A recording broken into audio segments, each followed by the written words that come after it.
Welcome to the $500,000 Inheritance Trap, how high earners must act now. In this video, we'll show you a disciplined, step-by-step approach to transform a large inheritance into long-term, tax-efficient wealth. We will focus on a financial order of operations, aggressive tax optimization, the Backdoor Roth IRA strategy for high earners, asset titling considerations, and a practical investment plan centered on low-cost index funds. Let's begin by setting clear expectations. Then we'll move into a structured plan you can follow. Here's our agenda. First, we'll discuss why windfalls often fail without a plan. Next, we'll define the right mindset and guardrails.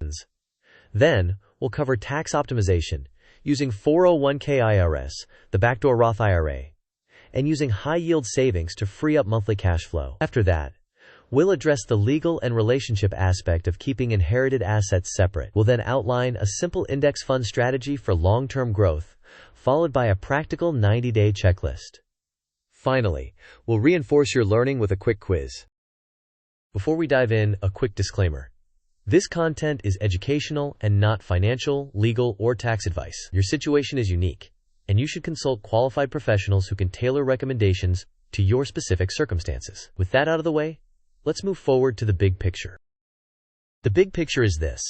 Inheriting $500,000 while already owning your home outright is a tremendously powerful combination. However, without discipline, it can unravel quickly. Our goal is to channel this windfall through a clear order of operations, prioritize tax efficiency, and build a durable machine that generates passive, tax-advantaged income over time. Now, let's set the right mindset. Start by honoring the gift. Allocate a small, predefined percentage, perhaps 1 to 3%, for a celebration or charitable donation. This recognizes the significance of the inheritance while capping lifestyle creep. Next, articulate your purpose on paper. Are you aiming for early retirement, greater flexibility, or philanthropic impact? Then, install guardrails. Keep funds in a separate account, establish automatic transfers to investments, and write specific rules for how money can be used. With the mindset set, let's transition into tax optimization. Here's the tax optimization flow. First, pause and set aside a small celebratory or charitable amount. Next, install guardrails with a separate account and automatic transfers. And check your emergency fund. If it's below 6 to 12 months of expenses, top up your high-yield savings account. If it's adequate, use some of that liquid cash to cover your living expenses temporarily, so your entire paycheck can be redirected to maxing both 401k. With a combined income above $220,000, standard Roth IRA access is likely restricted, so you'll execute a Backdoor Roth IRA each year. After you've filled tax-advantaged buckets, invest the remainder into low-cost, broad market index funds. Finally, commit to annual rebalancing and, where applicable, tax loss harvesting. Also, consider the legal step of titling inherited assets as separate property, with your spouse listed as beneficiary. Now let's break down the order of operations. Follow this order of operations.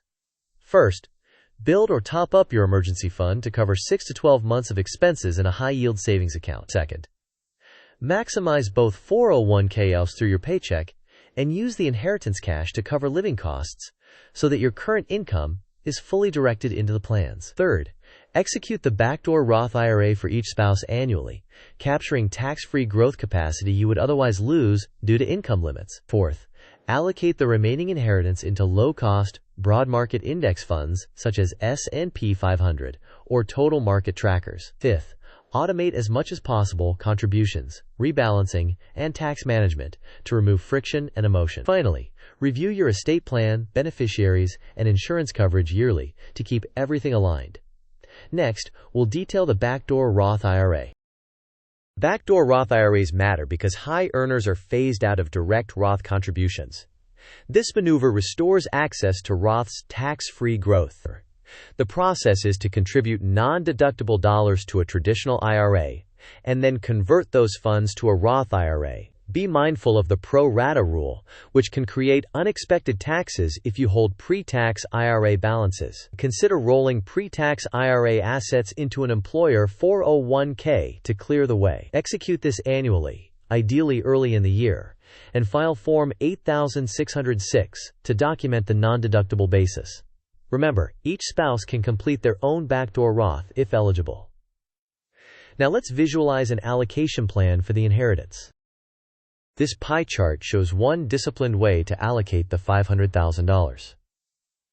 First, set aside 2% for joy and giving. Next, allocate 8% toward legal, insurance, and planning costs to ensure your structure is sound. Then, reserve 10% to top up your emergency fund in a high-yield savings account. After that, earmark 20% as a budget offset reserve so you can aggressively max retirement accounts for the next 1 to 2 years without straining cash flow. Allocate the bulk 55% into taxable broad market index funds, either as a lump sum or via a short dollar-cost averaging window. Finally, keep 5% for optional opportunities or education.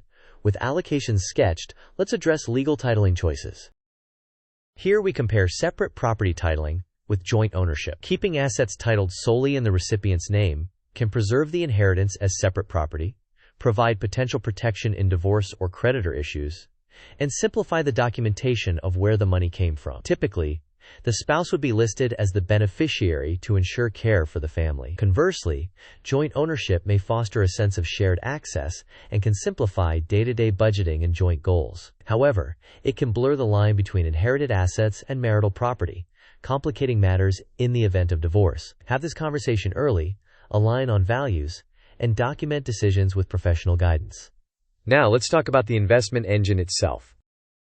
To build the investment engine, start with low-cost S&P 500 or total market index funds as your core. Optionally, add a total international index for global diversification. If your time horizon is 15 to 20 years or more, an 80 to 100% equity allocation can be reasonable, acknowledging volatility. If you need earlier stability, include bonds, automate contributions, auto-invest dividends, and rebalance annually. For tax hygiene, hold tax-efficient equity index funds in taxable accounts, while placing bonds and other less tax-efficient assets in tax-advantaged accounts when possible. Next, we will visualize the benefit of starting now versus waiting. This timeline contrasts investing now with waiting 5 years. If you invest $300,000 immediately, and it compounds at an assumed 7% annual rate, you reach roughly $421,000 at year 5, $590,000 at year 10, $825,000 at year 15, and about $1.15 million by year 20. If you delay 5 years and invest the same amount then, you start at year 5 with $300,000 and only reach about $825,000 by year 20. The difference illustrates the edge of time in the market. Now let's reinforce learning with a quick quiz. Quiz time.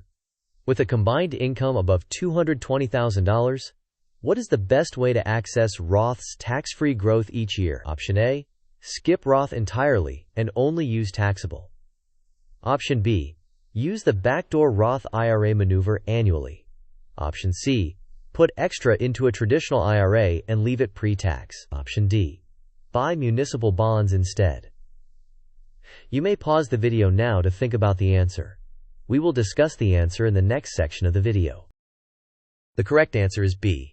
Use the Backdoor Roth IRA maneuver annually. High earners often do not qualify for direct Roth contributions, so the backdoor process is a critical way to capture that tax-free growth capacity each year. Now let's add a quick reference of typical contribution limits, and then we'll give you a one-page playbook. This table shows commonly referenced contribution limits based on the most recently published figures at the time of production, including the 2024 limits for 401ks, IRAs, and HSAs. Always verify your current year's limits as they can change with inflation adjustments. With those reference points in mind, let's consolidate your actions into a one-page playbook. Here is your one-page playbook. First, open or verify a separate account and enable automatic transfers. Second, top up your high-yield savings account to cover 6 to 12 months of expenses. Third, adjust payroll settings so both of your 401ks are maximized. And use the inheritance to cover living costs. Fourth, clear any pre-tax IRA balances by rolling them into a 401k, if available, to avoid pro-rata complications. Fifth, execute the Backdoor Roth IRA for each spouse and file Form 8606. Sixth, invest the remainder into low-cost index funds, enabling auto-invest and setting a rebalance cadence. Seventh, Update beneficiaries, your wills, and insurance policies, and document whether assets are separate or joint. 8th, schedule quarterly review sessions to stay on track. Next, we'll add a mind map to help you recall the structure at a glance. This mind map organizes the entire plan. The mindset branch covers celebrating modestly, clarifying purpose, and installing guardrails. The cash branch ensures a robust emergency fund and a budget offset reserve. The tax shelters branch includes maximizing 2 401ks and executing 2 backdoor Roth IRAs annually. The investments branch focuses on broad index funds, disciplined rebalancing, and optional tax loss harvesting. The legal branch reminds you to consider separate titling, keep beneficiaries updated, and maintain adequate insurance. Finally, the review branch encourages quarterly check-ins and an annual estate review. Now, let's highlight the key points you should remember. Here are the key takeaways. First, time in the market beats timing the market, so invest early and automate. Second, use high-yield savings liquidity to free up your paycheck from maxing 401k SS. Third, execute the backdoor Roth IRA annually to capture tax-free growth. Fourth, consider separate property titling while listing your spouse as beneficiary. Fifth, keep fees low with broad market index funds and rebalance annually. Sixth, follow a strict order of operations with every new dollar. To ensure mastery, let's do one more quick quiz. Second quiz. Which step best prevents lifestyle creep after receiving a windfall? Option A. Invest everything immediately without rules. Option B. Set aside 1 to 3% for joy or giving and write guardrails. Option C. Put all cash in checking for convenience. Option D. Delay investing for 5 years to think. You may pause the video now to think about the answer. We will discuss the answer in the next section of the video. The correct answer is B. By setting aside a small, intentional amount for joy or giving and establishing written guardrails, you reduce impulse spending and keep your plan on track. Now, let's close with a concise summary and a call to action. In summary, honor the gift, define your purpose, and set guardrails. Top up your high-yield savings. Then use that liquidity to free your paycheck so you can maximize both 401ks. Run the backdoor Roth IRA each year for both spouses if eligible. Invest the remaining inheritance into low-cost index funds, automate, and rebalance. Consider separate titling and keep beneficiaries current. Review quarterly and let compounding do the heavy lifting over time. Finally, here's our closing note. Thanks for watching. If this video helped you, please like, share, and subscribe for more smart money breakdowns. In the comments, share your personal 90-day plan using this framework. I look forward to reading your strategies and answering your questions. See you in the next one.